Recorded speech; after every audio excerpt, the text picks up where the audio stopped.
साथियों नमस्कार, मैं doctor Anand Bhardwaj, director international institute of Vedic culture, आपका फिर से एक बार स्वागत करता हूं अपने खास प्रोग्राम में जिसका नाम है feng shui for feng shui consultant. साथियों, इंडिया में जिस तरह से वास्तु माना जाता है उस तरह से बहुत से कंट्रीज में फेंग शुई माना जाता है। वास्तु एंड फेंग शुई कहीं ना कहीं पर आकर दोनों एक दूसरे से क्लब हो जाते हैं। दोनों में कोई बहुत बड़ा डिफरेंस नहीं है, जैसा कि लोग समझते हैं कि इन दोनों में हो सकता है कि बहुत बड़ा डिफरेंस हो।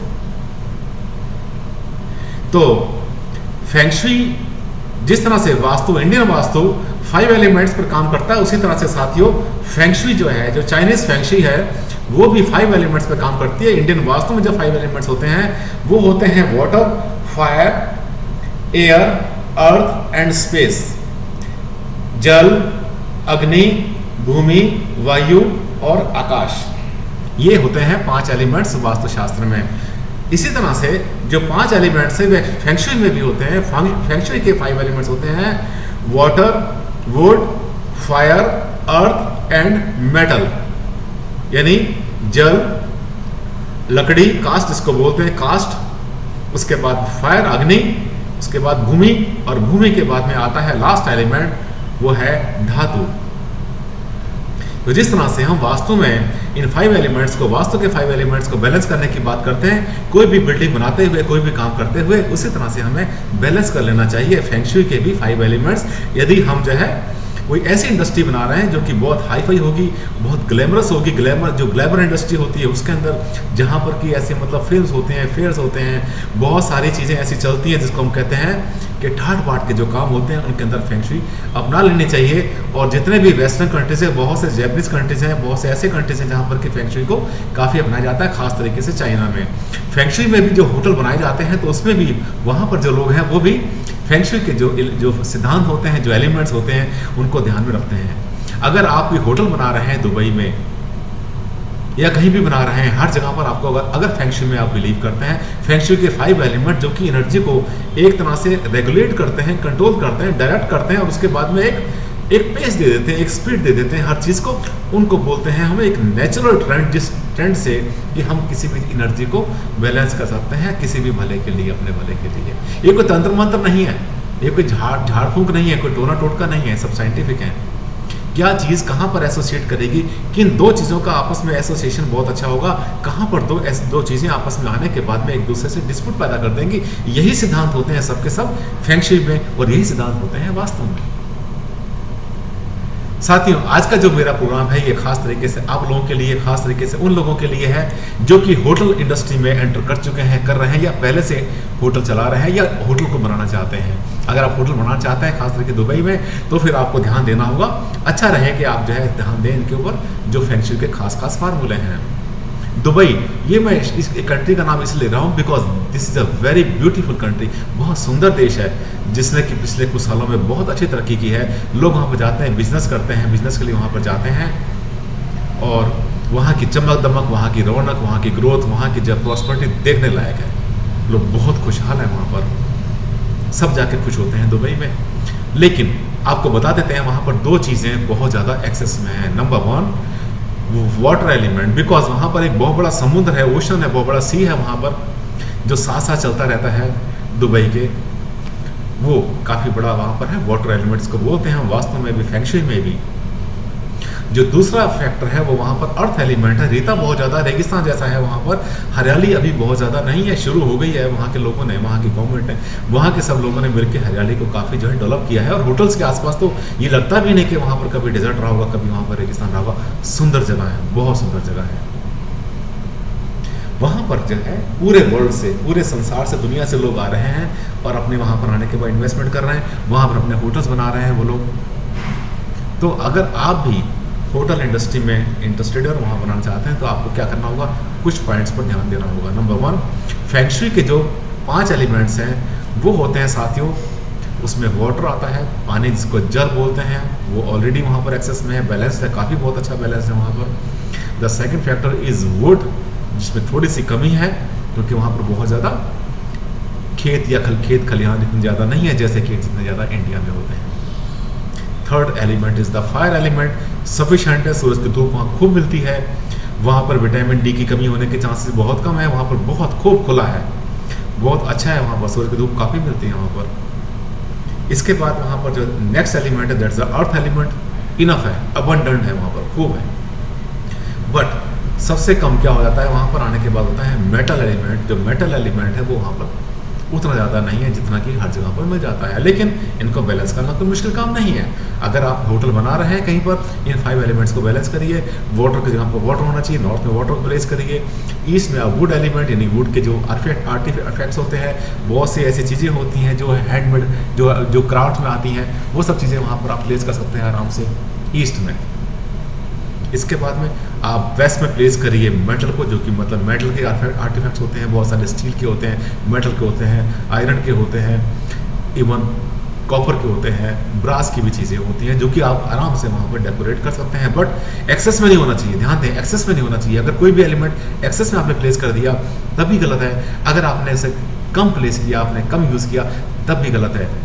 साउथ वेस्ट में होना चाहिए अर्थ एलिमेंट, जिसको हम फेंग शुई में बोलते हैं। बहुत अच्छा होता है स्टेबिलिटी के लिए, ओनर्स के लिए, वो सब वहाँ पर बैलेंस करना कोई मुश्किल काम नहीं है। बट यहाँ पर आपको प्रेजेंस ऑफ माइंड चाहिए, कौन सा एलिमेंट वहाँ पे ऑलरेडी ज़्यादा है, कौन सा एलिमेंट वहाँ पर कम है, किस तरह से बैलेंस करेंगे आप अपने होटल में। जब आप होटल इंडस्ट्री बना रहे हैं तो कौन सा एलिमेंट आपने किस जगह पर प्लेस करना है, कितना प्लेस करना है, किस तरह से उसको आपने प्रॉपर हार्नेस करना है, प्रॉपर यूटिलाइज कर लेना है। इसी में आपकी बुद्धिमत्ता, आप ही की समझदारी होगी।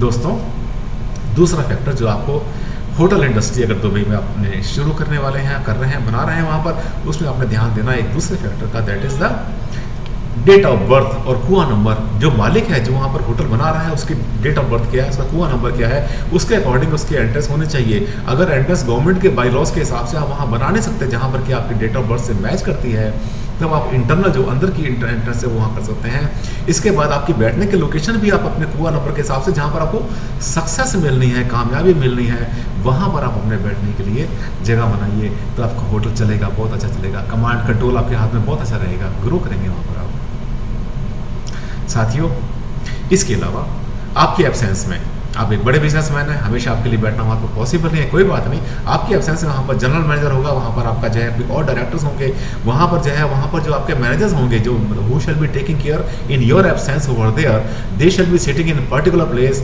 And their date of birth, उनका जो डेट ऑफ बर्थ है, उनका जो कुआं नंबर है, उसको भी वहाँ पर आपको केयर करना है। वो भी इस तरह से बैठें कि उनका जो है कुआं नंबर है उनके साथ में मैच करे। हर चीज़ कुआं नंबर के हिसाब से उनकी सेटिंग कर दें, ताकि वहाँ पर बैठने वाला हमेशा आपके साथ टिका रहे और आपको हमेशा बेनिफिट देता रहे, आपको चीट ना करे। इसके अलावा आपने इस बात पर भी ध्यान देना है कि कुआं नंबर के साथ साथ आपको मेटल वहाँ पर देखना है। आपने इन मेटल के हिसाब से इसकी आपने देखनी है वहाँ पर बैलेंसिंग कैसे होनी चाहिए, वहाँ पर एंट्रेंस कहाँ पर हो, कौन सा एलिमेंट कितना हो, कितना ज़्यादा हो, कौन सा कम करना है, कौन सा बैलेंस करना है, ये सब आपने देखना है। तीसरा जो सबसे बड़ा फैक्टर है, आज हम मॉडर्न टाइम में रहते हैं। मॉडर्न टाइम का मतलब हर चीज़ हमारे पास इलेक्ट्रिक और इलेक्ट्रॉनिक गैजेट्स के हिसाब से चलती है। हम बहुत कुछ यूज़ करते हैं इलेक्ट्रिक एंड इलेक्ट्रॉनिक गैजेट्स में, और जितना भी सामान हम यूज़ करते हैं उससे हम भूल जाते हैं कि अगर हमने एक्सेस में इसको यूज़ किया तो इलेक्ट्रिक एंड इलेक्ट्रॉनिक गैजेट्स मिलने के बाद में EMR को बढ़ा देंगे, that is called electromagnetic radiations. उससे क्या होगा, अगर किसी के बेड के पास, होटल में सपोज आपने 100 कमरे, 200 कमरे, 500 कमरे आपने बना रखे हैं, 1000 कमरे बना रखे हैं, कोई बात नहीं, आप ऐसा फील करते हैं, बहुत बार आपके मैनेजर ऐसा आपको देते हैं, इनपुट देते हैं आपको कि सर ऐसा लगता है कि कस्टमर आता तो है लेकिन बहुत जल्दी भाग जाता है, 1 दिन के 2 दिन के बाद भाग जाता है, दूसरे होटल में शिफ्ट कर जाता है। ऐसा क्यों होता है? मे बी कि उसको यहाँ पर अच्छा ना लगता हो, मे बी उसको वाइब्रेशन यहाँ के अच्छे ना लगते हो, मे बी यहाँ पर उसको कुछ हेडेक रहता हो, या उसको वहाँ पर कोई अच्छा हेल्थ के बारे में उससे कोई इशू होता हो। वो कब होता है? जब हमारे कमरे के अंदर एक लिमिट के बाद में 1.5 यूनिट से ज़्यादा अगर वहाँ पर EMR हो जाएगा, जिसको कहते हैं हार्ड वाइब्रेशन, वहाँ पर 1.5 यूनिट से ज़्यादा कभी नहीं होने चाहिए। इसी तरह से अगर मिलीगॉस की बात करते हैं तो 6 मिलीगॉस से 0.6 मिलीगॉस से ज़्यादा कभी भी EMR या इलेक्ट्रोमैग्नेटिक फील्ड किसी भी कमरे के अंदर नहीं होना चाहिए। अगर आपको बनाने की मजबूरी है तो कम से कम एक ध्यान रखें, बेड के पास वो सब चीज़ें ना लगाएं जो कि किसी की हेल्थ को ख़राब करती हैं, जो कि वहाँ के वाइब्रेशंस को नेगेटिव होने की इंडिकेशन कर देती हैं। बहुत इंटरेस्टिंग सब्जेक्ट है ये feng shui for hotels in Dubai. But आप मेरी बहुत सारी वीडियोस हैं साइट के ऊपर, आप देखिए मैं बार बार इसमें जो नई रिसर्च होती रहती है उसमें काम करता रहता हूँ। मेरे पास बहुत सारे इलेक्ट्रिक एंड इलेक्ट्रॉनिक गैजेट्स ऐसे हैं जिनसे कि मैं इन सब वाइब्रेशंस को चेक कर सकता हूँ, कहाँ ज़्यादा है कहाँ पर कम है। मेरे पास कंप्यूटराइज स्कैनिंग सिस्टम भी, जिससे कि हम उन विजिबल वाइब्रेशन, इनविजिबल वाइब्रेशन को भी देख लेते हैं, डिटेक्ट कर लेते हैं, जो कि हमें आंखों से दिखाई नहीं देती। हम अर्थ की एनर्जी को भी चेक कर लेते हैं कि अर्थ के नीचे कैसे वाइब्रेशन होंगे, हार्ट में लाइंस कहाँ पर है, क्रॉसेस कहाँ पर है, स्पाइरल्स कहाँ पर है, करी लाइंस कहाँ पर है, और कहाँ पर जो है नेगेटिव वर्टिकल कॉलम जा रहे हैं, कहाँ कहाँ चले जा रहे हैं। वर्टिकल कॉलम नीचे से ऊपर चलते हैं साथियों।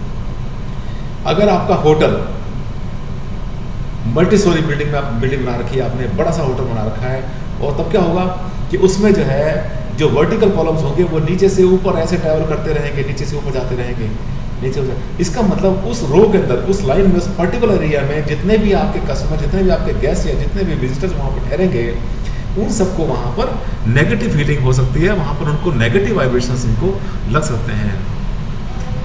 तो इनको चेक करने का तरीका बहुत पहले नहीं था, साधु संत महात्मा चेक किया करते थे, पुराने ओल्ड टाइम में क्या करते थे वो लोग। मगर आज का तो कलयुग है, आज के कलयुग में कहाँ ऐसे लोग साधु संत महात्मा रखे हैं जो कि इन सब चीज़ों को अपने सच्चे मन से चेक कर पाएँ, टेस्ट कर पाएँ, और होंगे भी तो कहीं बहुत आसान नहीं है इतना इनकम मिल जाए, मिलने के लिए आपको। हम लोग भाग्यशाली होंगे अगर हमें ऐसे साधु संत मिले। पर आज हम इलेक्ट्रॉनिक गैजेट्स में हम डील करते हैं, हम ऐसी चीज़ों में डील करते हैं जो कि बहुत एडवांस हो गई, मॉडर्न टाइम के हिसाब से हो गई, और हम उन सब विजिबल इनविजिबल वाइब्रेशंस को ईजिली चेक कर लेते हैं, बिल्कुल एक्यूरेट, कि क्या ठीक है, क्या गलत है, क्या नेगेटिव है, क्या पॉजिटिव है। तो क्या मुश्किल क्या है? आप नेगेटिव एरिया में गेट ना बनाओ, नेगेटिव एरिया में आप ना बैठें, नेगेटिव एरिया में आपका जो सीनियर आदमी जिसको आपने बिठाना है, जो कि वहाँ पर सब आपकी एब्सेंस में वहाँ पे काम करना, वो ना बैठे वहाँ पर। उसके टेबल को 1 फुट 2 फुट 3 फुट हटाना क्या मुश्किल काम है? कुछ भी डिफिकल्ट नहीं है। इंश्योर करिए कि आपका जो होटल है उसका डोर, उसके सिटिंग, उसके अंदर का जितने लोग बैठे हैं काम कर रहे हैं, वहाँ के किचन, वहाँ की कैंटीन, वहाँ की पेंट्री, वहाँ के जो सर्विस डिपार्टमेंट, वहाँ का एसी सिस्टम, वहाँ की जितनी डक्टिंग है, वो सब के सब वास्तु के अकॉर्डिंग हो और फैक्ट्री के अकॉर्डिंग हो। वास्तु फैक्ट्री में कोई बहुत बड़ा डिफरेंस नहीं है, ये मैंने आपसे बहुत पहले बताया था। ये दोनों ही जो आर्ट है, हमारी प्राचीन आर्ट है, ये दोनों ही 5 एलिमेंट्स के प्रिंसिपल्स पे काम करती हैं। इनका यूज़ करो, इनको आप प्रयोग करो, आपके बहुत काम आएंगी। इसमें कोई खर्चा भी नहीं है। अगर आपका होटल बनाने में सपोज आपके 200 करोड़ रुपये खर्च होने, 200 ही होंगे, कोई एक्स्ट्रा खर्च होने वाला नहीं। हाँ ठीक है, आपका जो वास्तु कंसल्टेंट जिसको भी आप हायर करते हैं, अच्छा कंसल्टेंट हायर करिए, वो आपसे जो अपनी फीस ले लेगा। इसके अलावा और कोई एक्स्ट्रा खर्चा नहीं। जितना सीमेंट, सरिया, लोहा आपको लगना है, लकड़ी वहाँ पे लगनी है, जितनी वहाँ पर आपको इलेक्ट्रॉनिक फिटिंग में आपने खर्चा करना है, सर्विलेंस में खर्चा करना है, वो सब होना है। आपके गार्ड्स उतने रहने हैं, आपके हर चीज़ उतनी रहनी है, प्लॉट का एरिया उतना लेना है, कुछ भी नहीं बढ़ेगा आपका। बट अगर आप फेंग शुई और वास्तु को अगर आप जो है मानते हैं और थोड़ा सा उसको अगर यूज़ कर लेते हैं, तो आपको फ़ायदा बहुत बड़ा मिल जाएगा, साथ में बहुत बड़ा फ़ायदा आपको मिल जाएगा। क्यों? क्योंकि ये क्या करेंगे, ये एनर्जी बैलेंसिंग कर देंगे, और वहाँ पे रहने वालों को, आने वाले, जैसे कोई होटल में आएगा इंक्वायरी के लिए, इंक्वायरी करने आया और आपको बिजनेस दे के गया, यही तो चाहते हैं आप। इसके लिए आपको थोड़ा सा अवेयर होना पड़ेगा। दुनिया बहुत ज़्यादा स्मार्ट होती जा रही है, दुनिया बहुत एडवांस होती जा रही है। ये जितनी भी आर्ट्स हैं जिनसे आपको बेनिफिट मिल सकता है साथियों, अपने होटल को चलाने के लिए, उनका फ़ायदा आप ज़रूर लें, ऐसा मेरा मानना है। आज के इस वीडियो में बस इतना ही। नेक्स्ट वीडियो में आपसे फिर बात करेंगे हम, और वास्तु और फेंग शुई की जो टेक्निकल लाइन है, जो technical vastu, technical scientific authentic, ये सब चीज़ें आपको बताएंगे, जो कि अभी बिल्कुल नई चीज़ें हैं। आमतौर पे फेंग शुई कंसल्टेंट्स, आमतौर पे वास्तु कंसल्टेंट को यूज़ नहीं करते। यूज़ इसलिए नहीं करते क्योंकि उनको इसके बारे में जानकारी नहीं है। जो इंसान इंटरनेशनली मूव करता है, I have been to many countries, मैं बहुत देशों में घूम चुका हूँ, बहुत से सेमिनार्स और बहुत से ट्रेनिंग अटेंड किए हैं, दिमाग खुल जाता है उनसे, पता चलता है कि हमें जो है सीखने के लिए क्या क्या बच गया था। दुनिया में आज तक कोई भी आदमी परफेक्ट नहीं हुआ। परफेक्शन तो बहुत ही एक्सट्रीम का वर्ड है, लेकिन हम कोशिश करते हैं कि हम कम से कम परफेक्शन के आसपास तो पहुंच जाएं। और मैं चाहता हूं कि मैं अपने क्लाइंट को बहुत अच्छी एडवाइस दूं। और अगर आप जो है वास्तव में और फेंग शुई में बिलीव करते हैं, तो जो मैंने आपको इस वीडियो में सब बताया है, उन सब चीज़ों को आप अपनी नॉलेज के हिसाब से भी यूज़ कर सकते हैं, इनको इनकॉर्पोरेट करते हैं, कोई इतनी डिफिकल्ट नहीं है। Thank you very much. अगले प्रोग्राम में आपसे फिर मिलेंगे, तब तक के लिए bye. Thank you very much.